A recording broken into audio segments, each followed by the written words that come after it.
정상적이고 자유로운 거래가 가능하게 하는 것은 시장 경제의 핵심적인 가치입니다. 자유로움, 힘의 균형이 이루어졌을 때 자유로움이 발휘됩니다. 그런데 힘의 관계가 갑을이라 불릴 정도로 균형을 잃어버리면 자유라는 이름을 사용하긴 하지만 실제로는 억압이다. 이런 말씀을 드립니다. 우리 사회의 양극화가 심각합니다.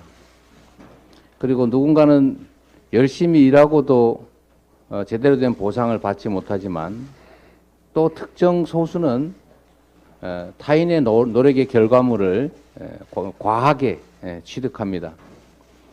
결국은 차별이 심해지고 격차가 커지고 자유로워 보이지만 실질적으로는 자유롭지 못한 억압의 상태가 됩니다. 자유를 회복하는 길은 방치하는 것이 아닙니다.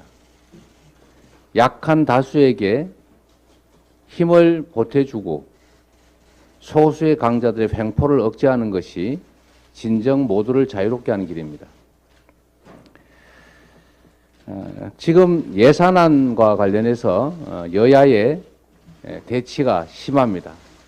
그 중에 가장 핵심적으로 부딪히는 부분은 바로 세입 부분, 소위 초부자 감세 문제입니다. 우리 사회의 가장 심각한 문제는 모두가 인정하는 것처럼 양극화, 엄청난 격차와 불평등입니다. 이게 경제 침체를 불러오기도 합니다. 지금과 같은 어려운 민생 위기, 경제 위기에서는 문제의 원인을 제거해야 합니다. 그건 바로 소수의 과도한 부가 집중된 집단에게 부담을 강화하고 압도적 다수의 중산층과 서민들에게 부담을 줄여주는 것입니다. 정부가 바로 그런 역할을 해야 합니다. 그런데 정부는 거꾸로 가고 있습니다. 3천억 이상의 영업이익을 내는 경우에 내는 세금을 깎아주자. 왜 그래야 됩니까? 세 채 이상 집을 가진 사람들에게 세금을 더 내는 것을 없애자. 왜 그래야 합니까? 서민들에 대한 지원 예산을 늘리자. 반대합니다. 노인 일자리 예산 없앱니다. 깎습니다.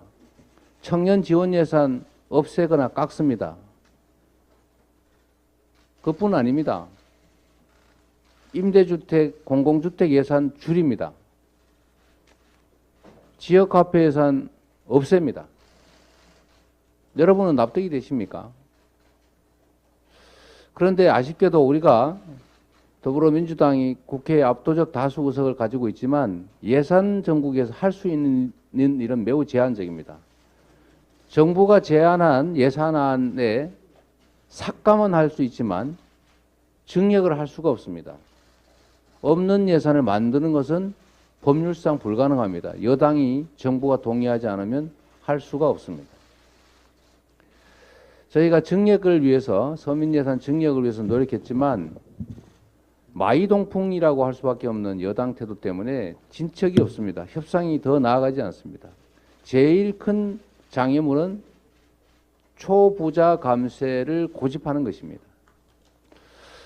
그리고 여당이 또 정부가 정부가 낸 원안을 동의하든지 아니면 부결을 해서 준예산으로 가든지 선택하라고 강요하는 태도를 보입니다. 우리는 그렇게 할 수는 없습니다. 우리 다수당이기 때문에 책임지는 자세로 새로운 협상이 합의가 되지 않으면 민주당의 독자적인 안을 제출할 계획입니다. 그리고 그 내용은 법률의 제한 때문에 서민 예산을, 지출 예산은 증액하지 못하고 부당한 불법 예산, 잘못된 예산들은 감액하겠지만 마지막 방법으로 한꺼번에 올라온 예산 관련 부수 법안, 소위 조세 부담 관련 법안들에 대해서 저희가 서민 그다음에 중산층들을 위해서 국민 감세를 하도록 하겠습니다. 초부자 감세도 맞고 동시에 그 액수에 상응하지 못할지라도 다수 국민들을 위한 감세를 하게 하면 서민 예산 증액과 같은 효과가 있습니다. 정부 여당의 전향적인 태도를 촉구하고 동시에 국민이 맡긴 권한을 확실하게 행사하겠다는 말씀을 드립니다. 초부자 감세가 아니라 국민 감세를 해 나가겠습니다. 국가의 제1의 책무는 국민의 생명과 안전을 지키는